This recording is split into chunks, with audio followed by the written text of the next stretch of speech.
Roger to line Charlie.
Well, good morning. Good morning. It's early Sunday morning down at the marina, and we have a big job today, and I'll tell you all about it.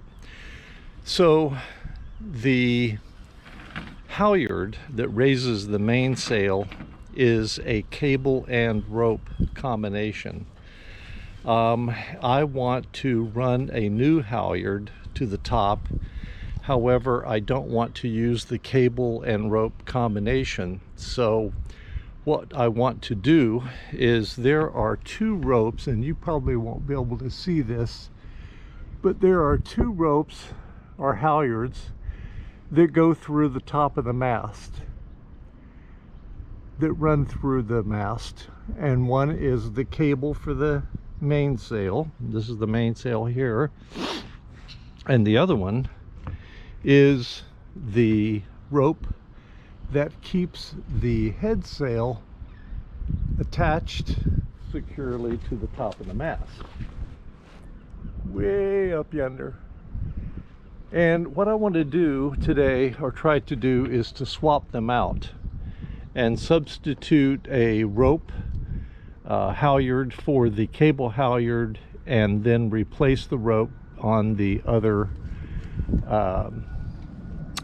side. The problem that I have run into with this idea, and hopefully it works, but the problem I've run into is that the block, or the pulley that the cable runs through, if you can imagine, it has only got a groove in it about 1/8 of an inch thick, big enough for the cable. But I want, like I said, to replace it with rope. So what I'm going to do is use the other side, which is a pulley that is big enough for rope, that's currently holding up the head, or the head sail. I want to run my new halyard through that, and have, instead of the cable rope holding up the mainsail, it's going to hold up the head sail. And I know that's kind of confusing, and it's very confusing in my own mind, but we're going to figure it out. So here we go. So the first step in the process is to deploy the head sail as it is now, and that way, hypothetically, the sail will be able to slide down the furler, which is this thing here. So the head sail turns here at the bottom, and it does the same thing at the top. So let's try and bring the head sail down. Okay, so now you can see that we have dropped the head sail, and this is what the furler looks like that the head sail wraps around. And remember, I was telling you that there is a place for the whole mechanism to turn here at the bottom, and here is where it turns at the top. And my plan is to take this attachment off of here and move it to the other side. So will it work? Stand by. Okay, so we now are going to, we've lowered the cable part of the head sail, the mainsail halyard, and here is where the rope joins the cable. So the next thing that I'm going to do is take the rope end off of the furler on the head sail, and I'm going to attach it to the new halyard, which is laying there on the cabin top. Show them the new halyard. And that's the new halyard. And I'm going to sew the end of this to that new halyard and attempt to pull it through the pulley at the top of the mast. So it'll take a while to sew that together, so everybody take a pause and I'll be right back with you. Okay folks, so now we have the end of the rope that used to hold up the head sail attached to the end of the new red halyard for the mainsail. And now we're going to attempt to pull this rope through the pulley at the very top of the mast and hope that this attachment here, this very sloppy attachment, will pass through at the top. We shall see. Okay, so on second attempt we had success. Here is the new halyard, and if you'll recall, we tied it to the end of the head sail halyard and pulled it through, and that's what's left. So hanging by a literal thread, we got this thing through. Before on the first try, this area that we had taped up was too bulky and it would not pass through the pulley. So I took some guts out of each end of the two different ropes and taped it and sewed it, and we are through. Now the next thing we need to deal with is the head sail. So there's a little lull in the action right now. I had to send my wife Kathy over to the chandlery store to pick up some sleeves for the cable. These are the correct size, 1/8 inch, but I can't get the end of the cable down narrow enough to go through the slide, so I'm going to go the next size up, and then we'll be able to attach the old mainsail halyard to the attach point on the head sail, raise the head sail, and then furl it in, and that will complete the project. But as you can see, we have the red new mainsail halyard in place, and it looks really good. You can see it goes through the top of the mast up there and then comes down, and until you're ready to raise the mainsail, the attach point at the end of the rope, the shackle, that stays attached to the strap that supports the mainsail head cover, or the mainsail cover, and then when you're ready to sail, you detach it from there and send it over to the top of the head sail there, which is now covered up by the cover. And then you pull on this end of the rope and raise the mainsail.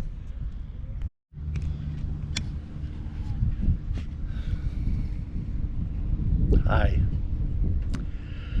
We have a problem, and I'll try and explain the problem, but it can be kind of complicated, so pay close attention. This is the problem. This is the cable that used to be part of the mainsail halyard when I used it to raise the mainsail. But if you'll recall, I cut the cable off at this point, as you can see.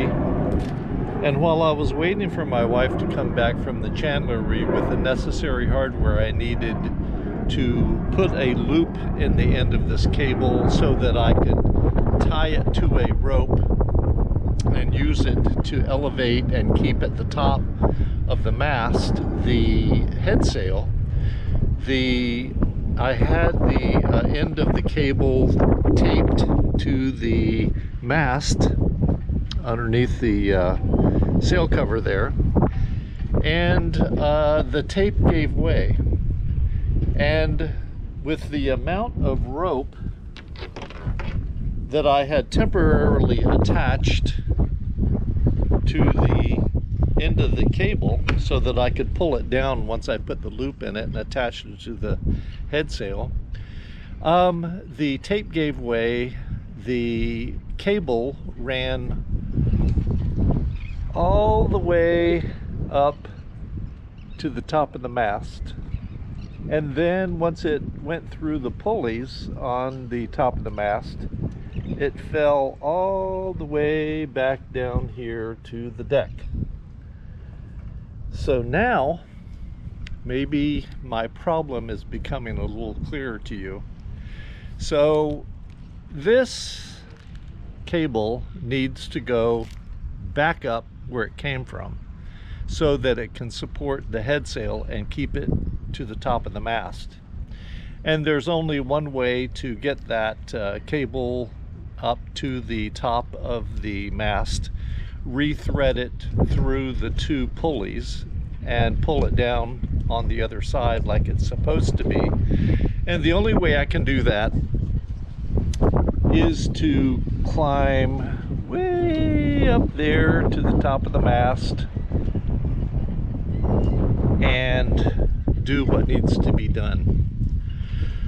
So all of a sudden we have a whole new project on our hands, which is arranging a system whereby I can hoist myself to the top of the mast, 37 feet. So stand by, because that's what we're going to do. All right, folks, I'm tired. My arms are tired, but I'm halfway. And that's how far we've got to go.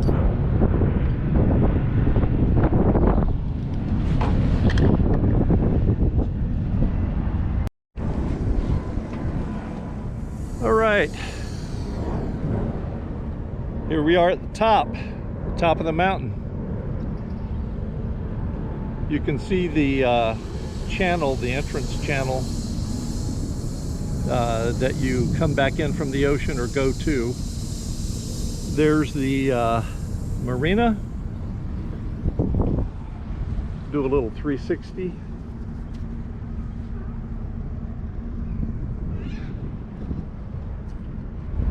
And back to me.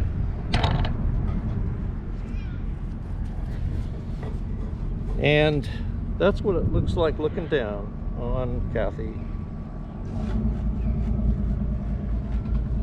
So now that I'm up here and I brought the cable that had fallen out of the pulleys, unfortunately I'm not going to be able to rethread the cable through the cable pulleys, because the distance from the back pulley to the front pulley is about 1 foot, and you can see what is blocking me from pushing the cable through. So unfortunately I'm going to have to descend and figure this out, if it can be figured out. So time to come down. Hi everybody, sorry to interrupt the video, but I felt like some things needed to be explained that I didn't explain in the video up to this point. First of all, and something I really wanted to point out is, if you'll notice, I didn't explain the equipment or the method that I used to get up the mast. That was intentional because I don't feel like I want to share with anyone how I did it, even though the way that I did it was safe and I had backup safety measures.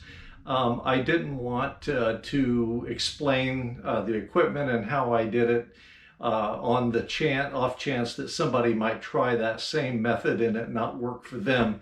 It's very dangerous up there, and getting up and getting down safely. And so my recommendation is to hire a professional.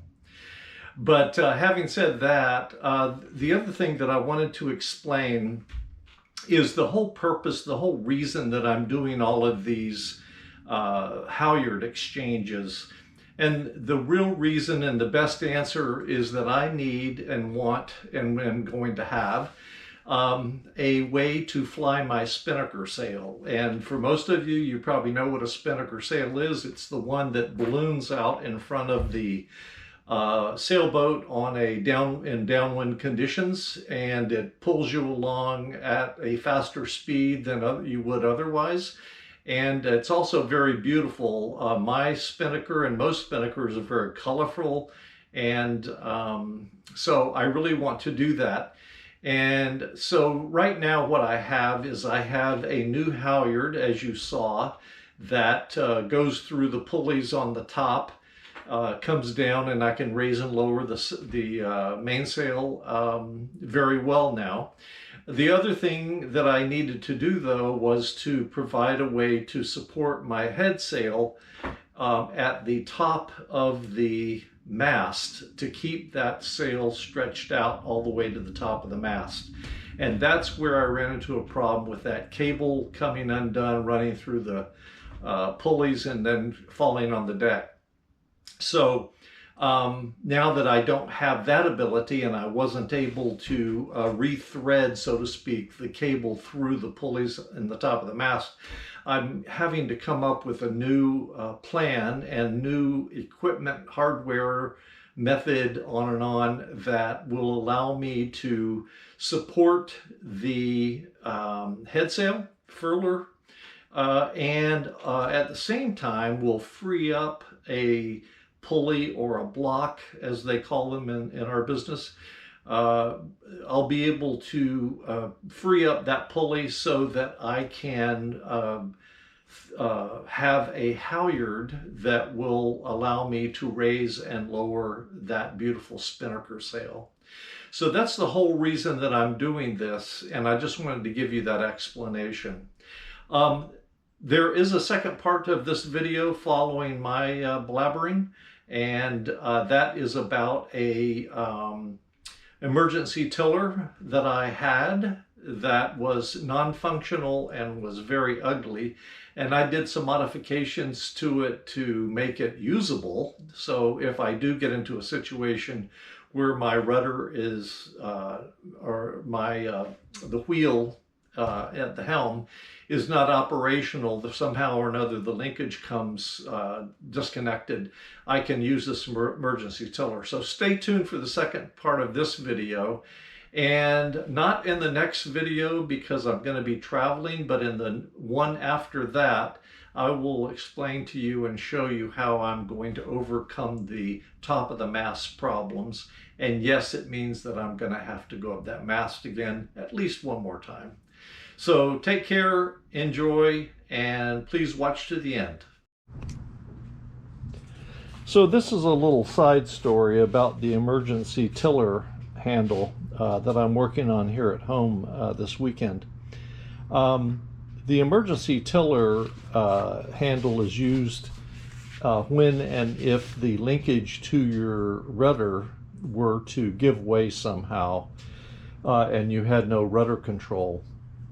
So the idea is that this end would hook up to the top of the rudder shaft itself, and then the handle, which is normally much longer than this one is, you could grab the end of the handle and move the rudder back and forth in order to have steering once again.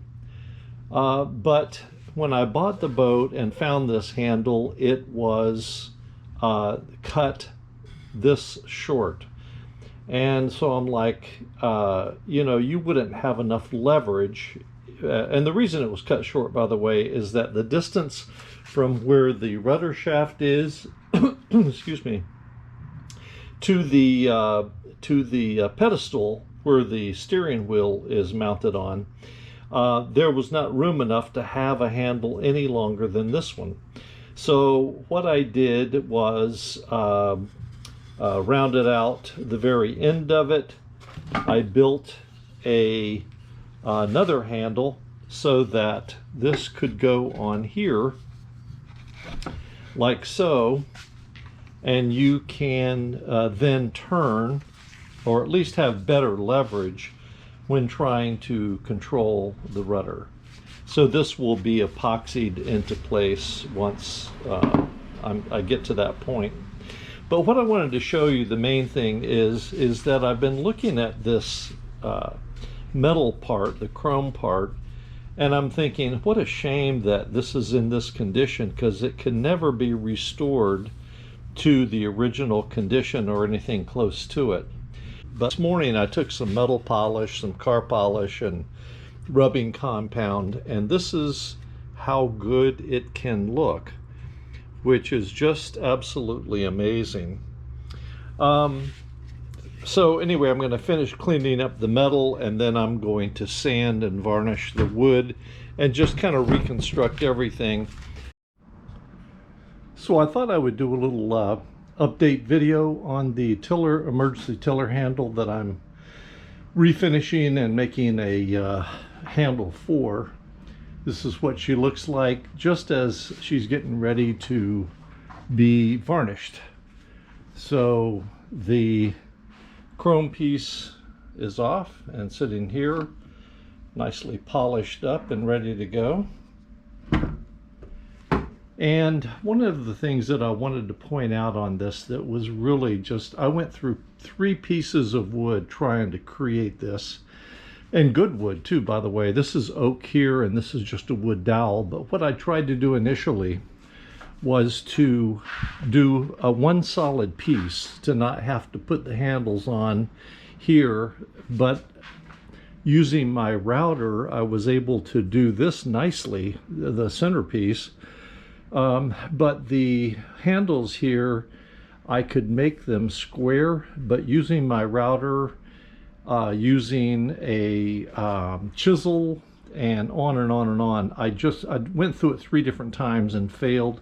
So finally I said to hell with it, and I cut the handles off and just took a thick wooden dowel and screwed it in. It's got a metal screw going about 4 inches into the wood on either side, so it's not going to go anywhere. It's going to be nice and secure.